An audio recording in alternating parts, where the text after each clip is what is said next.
Halo semuanya, selamat datang di Membina Diri. Dalam video kali ini akan diuraikan prinsip-prinsip yang harus dipegang teguh untuk mencapai kebahagiaan. Untuk mencapai kebahagiaan diperlukan perjuangan yang tidak mudah. Banyak pengorbanan yang harus dilakukan agar kebahagiaan selalu ada dalam genggaman kita. Berikut adalah prinsip-prinsip yang harus dipegang teguh untuk mencapai kebahagiaan. Yang pertama, disiplin. Disiplin artinya tata tertib, dapat pula berarti ketaatan dan kepatuhan terhadap peraturan. Aturan dapat berasal dari mana saja, bisa dari diri sendiri, orang tua, sekolah, kampus, perusahaan, atau negara. Tujuan ketaatan ini adalah agar kita dapat bekerja secara sistematis dan konsisten dengan tujuan yang ingin kita capai. Umpamanya, kita ingin bekerja mendapatkan penghasilan lebih besar, tentu kita harus bekerja keras seraya mematuhi aturan-aturan yang ditetapkan, baik oleh diri sendiri maupun oleh perusahaan. Tidak semua aturan kita sukai. Namun, demi tercapainya tujuan, aturan tersebut harus kita taati. 2. Jangan terlalu khawatir. Tentu banyak hal yang membuat kita khawatir di dunia ini, mulai dari soal remeh-temeh, hingga soal menentukan nasib hidup seseorang. Kekhawatiran adalah sesuatu yang wajar. Siapa yang tidak pernah khawatir? Kita khawatir akan masalah atau problem yang menimpa kita. Namun, jika kita khawatir berlebihan, kita menjadi stres, tidak berani berbuat, dan menjadi tidak kreatif. Sejatinya, problem sebaiknya menjadi kata yang kita hindari. Lebih baik kita mengadopsi istilah perubahan situasi. Jika kita memakai kata problem, kata ini bisa berkonotasi negatif sehingga dapat menimbulkan pesimisme. Orang yang pesimis berpandangan tidak mempunyai harapan baik atau khawatir kalah, rugi, celaka, dan lain sebagainya. Yang lebih baik agaknya adalah istilah perubahan situasi. Istilah ini berkonotasi lebih netral. Dengan menggunakan istilah perubahan situasi, kita masih bisa bersikap positif melihat peluang untuk kemajuan, meskipun perubahan ini membuat kenyamanan kita terganggu. 3. Siklus kehidupan. Ingatlah bahwa di setiap siklus kehidupan, seseorang akan menghadapi perubahan situasi. Sebagai misal, saat masih kanak-kanak, kita menghadapi masalah pelajaran di sekolah. Kita berusaha mendapat nilai bagus, bergaul dengan teman, dan lulus baik SD, SMP, SMA, dan kuliah. Saat remaja, kita berusaha mencari jati diri.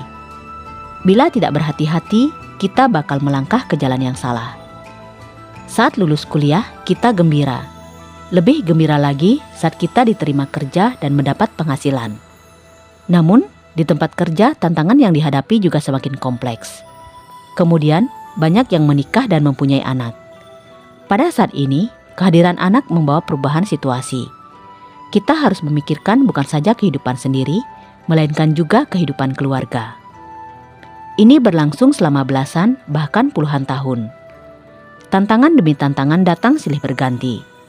Sampai tibalah saat kita pensiun dan menjadi tua. Anak-anak kita banyak yang sudah mandiri.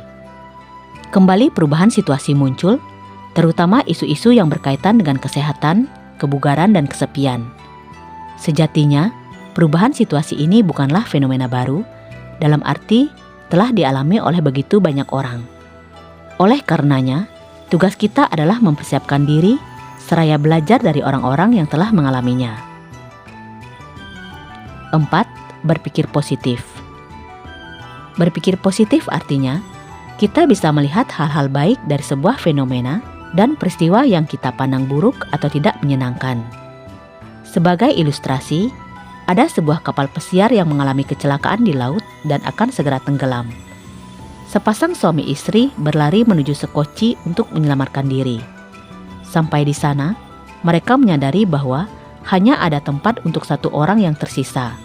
Segera sang suami melompat mendahului istrinya untuk mendapatkan tempat itu. Sang istri hanya bisa menatap kepadanya sambil meneriakkan sebuah kalimat sebelum sekoci menjauh dan kapal itu benar-benar menenggelamkannya. Kira-kira apa yang diteriakkannya? Aku benci padamu atau kamu egois? Dan sumpah serapah lainnya? Jawabannya terkuak beberapa tahun kemudian saat anak pasangan suami istri tersebut membaca buku harian ayahnya yang telah meninggal.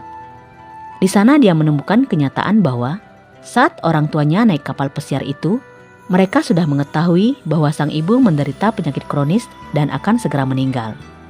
Karena itulah, di saat darurat itu, ayahnya memutuskan mengambil satu-satunya kesempatan untuk bertahan hidup. Dia menulis di buku harian itu, betapa aku berharap untuk mati di bawah laut bersama denganmu. Tapi demi anak kita, aku harus membiarkan kamu tenggelam sendirian untuk selamanya di bawah sana. Ucapan sang istri saat kapal akan tenggelam adalah, jaga anak kita baik-baik. Dari cerita ini, kita bisa mengambil pelajaran bahwa kebaikan dan kejahatan di dunia ini tidak sesederhana yang kita pikirkan. Kita kerap kali hanya menilai hal-hal yang ditangkap oleh panca indera tanpa mengerti maksud di baliknya.